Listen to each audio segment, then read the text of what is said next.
Madeku TV News Bulletin. Good evening and welcome to Madeku TV News.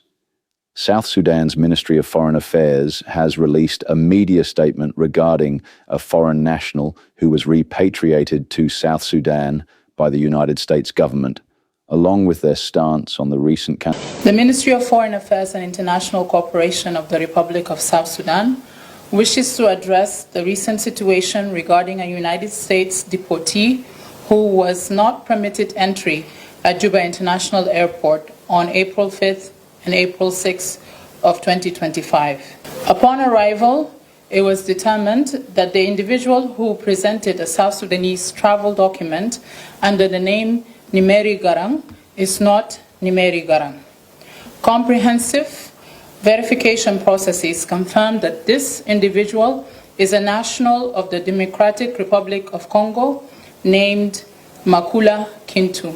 In accordance with our immigration protocols, he was not admitted and was subsequently returned to the sending country for further processing. The government of South Sudan has noted the United States announcement on April 5th, 2025, regarding the immediate revocation of visas for South Sudanese passport holders. This decision was made as a consequence of what was described as the failure of South Sudan's transitional government to accept the return of its repatriated citizens in a timely manner. We would like to clarify that the government of South Sudan has consistently maintained open communication and cooperation with U.S. authorities regarding immigration and deportation matters. The government welcomes all its citizens, whether they are returning voluntarily or through deportation processes.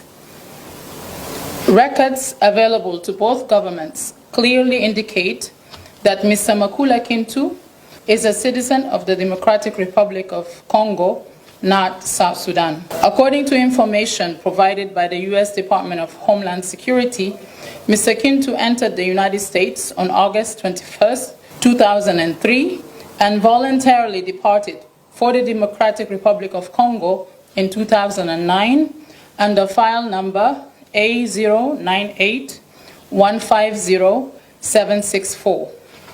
He re-entered the United States illegally on July 10, 2016. During his immigration interview at Juba International Airport, Mr. Kintu's statements further substantiated that he is not a citizen of South Sudan. He stated that he hails from the Emma tribe of the Northern Kivu province in the Democratic Republic of Congo, and added that he was brought to South Sudan against his will. Relevant video evidence of these proceedings has been shared with the U.S. Ambassador in Juba and the Department of State in Washington, D.C. Communications from the State Department through our embassy in Washington, D.C. regarding the deportation of Nimeri Garang, for whom the travel document was issued, indicate that he is scheduled to arrive in Juba on May 13, 2025 via Egypt Air. Our competent authorities are therefore awaiting his arrival. The government of South Sudan expresses regret for the circumstances that led to this situation. However, it is imperative to highlight that South Sudan has consistently demonstrated goodwill and cooperation with the United States on immigration and deportation issues. In this context, the South Sudanese Embassy in Washington, D.C. has issued emergency travel documents for 21 out of 23 individuals identified by U.S. authorities, with some successfully repatriated and admitted into South Sudan without issue. Of the two individuals confirmed as non-South Sudanese nationals, one is a Congolese citizen, namely Mr. Makula Kintu, and the other is a Sudanese national. The government deeply regrets that despite this history of collaboration and partnership, South Sudan now faces a broad revocation of visas based on an isolated incident involving misrepresentation by an individual who is not a South Sudanese national.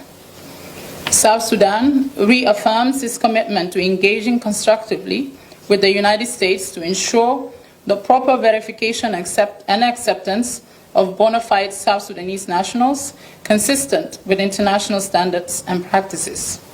South Sudan values its strong partnership with the United States and appreciates the significant contributions made by the American government and people, as well as the South Sudanese community residing in the U.S. The government remains steadfast in its commitment to resolving this matter through constructive dialogue and collaboration. The Republic of South Sudan looks forward to working closely with U.S. authorities to address this issue promptly, fairly, and in a manner that is mutually beneficial. End of statement.